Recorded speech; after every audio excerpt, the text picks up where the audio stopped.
Ang tao sa kanto ng Santo Niño. Sa Parañaque, may shortcut kaming mga taga doon na ayaw daanan paglagpas alas 7 ng gabi. Yung maliit na eskinita papuntang palengke ng Santo Niño. Walang ilaw doon, isang poste lang na patay sindi.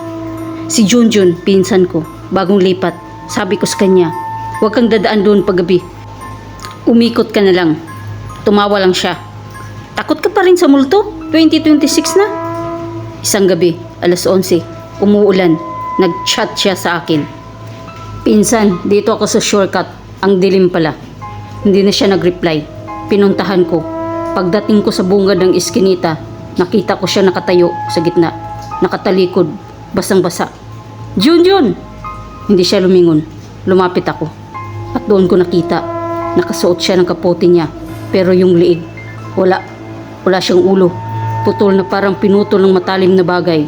At sa tuktok ng liig, may tumutulo pang malapot na itim na parang hindi dugo. Napatras ako. Gusto kong sumigaw, pero walang lumalabas. Tapos dahan-dahan siyang lumingon.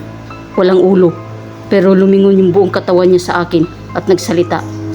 Hindi galing sa bibig, kundi parang galing mismo sa loob ng dibdib niya, garalgal at basa. Nakita mo na ba ang ulo ko?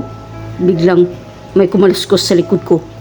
Paglingon ko, may gumulong sa putikan, isang ulo, buhok ni Junjun, nakadilat, nakatingin sa akin, umiiyak.